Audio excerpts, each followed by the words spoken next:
IPS मौत mystery की, जिसकी गुत्थी उलझती हुई नजर आ रही है, क्योंकि अब तक पूरन का अंतिम संस्कार नहीं हुआ। आईपीएस पूरन का 7वें दिन भी उनके अंतिम संस्कार पर पेच फंसता हुआ ही नजर आ रहा है और परिवार की मांगे अभी तक पूरी नहीं हुई है। और यही एक बड़ी वजह है कि ना ही पोस्टमार्टम हुआ है, ना ही अब तक अंतिम संस्कार हुआ। तो यहाँ पर परिवार लगातार अपनी मांगों पर वो कायम है, लेकिन उस परिवार पे क्या कुछ बीत रही होगी ये भी अंदाजा लगाया जा सकता है।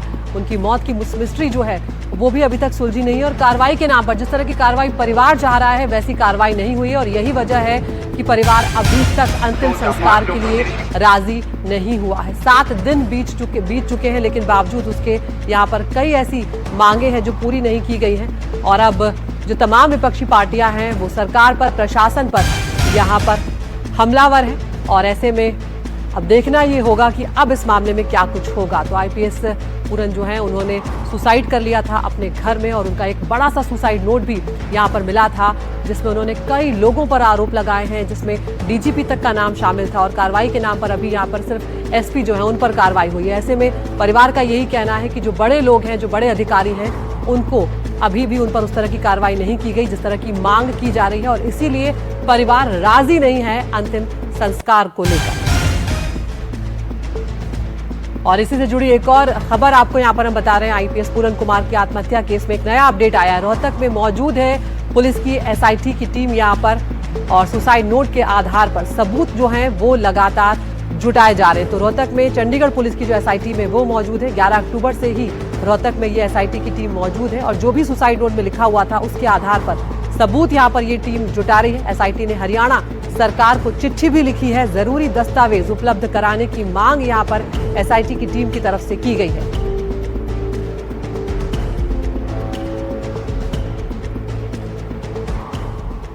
मामला क्या है वो प्रदेशवासियों को भी समझ में आ चुका है और रोहतक के अंदर भी ये बातें कही चल रही हैं सारी बातों को, लेकिन क्योंकि इतना गंभीर और संवेदनशील मामला है इसीलिए हमारी सरकार से मांग है कि निष्पक्ष जांच, परिवार की संतुष्टि, हमारी जो मांग एक और परिवार को की संतुष्टि होनी चाहिए। आईपीएस अफसर को अपने जीवन में और मरणोपरांत न्याय नहीं मिल पा रहा है तो आम आदमी इस सिस्टम से न्याय की क्या उम्मीद रखता है। ये जो दुखद घटना हुई है इससे पूरा हरियाणा दुखी है, पूरा समाज दुखी है, 36 बिरादरी दुखी है।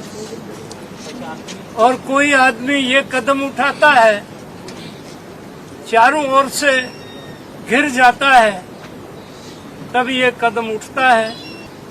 मैंने हमारे मुख्यमंत्री श्री नायब सैनी से अलग से भी कहा है और उन्होंने सार्वजनिक तौर पर भी कहा है, कोई कितना ही ठाड़ा हो पर इस मामले में जो शामिल है वो बख्शा नहीं जाएगा। गुरप्रीत सिंह जीना हमारे सहयोगी अधिक जानकारी साझा करने के लिए इस खबर पर हमारे साथ जुड़ गए। गुरप्रीत, बहुत ही मानवीय सा सवाल है कि अब जब 7 दिन होने को हैं आईपीएस पूरन सिंह की मौत को लेकर, उसके बाद अब तक न पोस्टमार्टम न अंतिम संस्कार, स्थिति जो है वो एक डेडलॉक के सिचुएशन में यहां पर नजर आती है।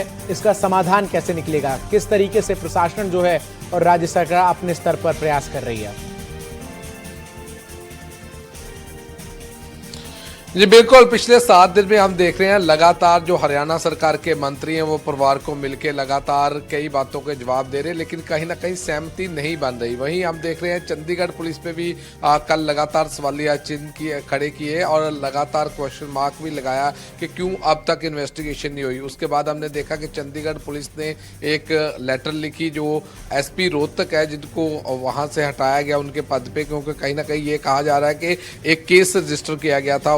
के बाद जो एक पुलिसकर्मी इस जो आईपीएस ऑफिसर है इनके साथ काम करता था, उसके बाद ये सारा ऐसी सिचुएशन बनी कि उन्होंने ये एक्सट्रीम स्टेप लिया। लेकिन अब देख रहे हैं कि परिवार की 3 मांगे थी। मेन पहली मांग थी कि जो अमेंडमेंट इन SC/ST एक्ट, दूसरी मांग थी कि एसपी और एसपी को हटाया जाए, तीसरी मांग थी डीजीपी को हटाया जाए। लेकिन कहीं ना कहीं लग रहा है कि कल भी जो महापंचायत हुई उसमें ये रोष था कि क्यों डीजीपी डीजीपी को अभी तक नहीं हटाया और इसी बात को लेके उन्होंने 48 घंटे का जो अल्टीमेटम दिया है, जिसमें मांग की है कि डीजीपी और एसपी को अरेस्ट करो और डीजीपी हरियाणा को इमीडिएटली रिमूव करो। लेकिन अगर हरियाणा सरकार की बात करें और हरियाणा के मंत्रियों की बात करें, वो लगातार ये कह रहे हैं कि पहले हमारे पास कोई एविडेंस आना बिल्कुल, तो चाहिए। परिवार अपनी मांग पर अड़ा हुआ है और यही बड़ी वजह है कि अब तक कोई बीच का रास्ता नहीं निकल पाया। बहुत शुक्रिया गुरप्रीत आपका हमारे साथ जुड़ने के लिए।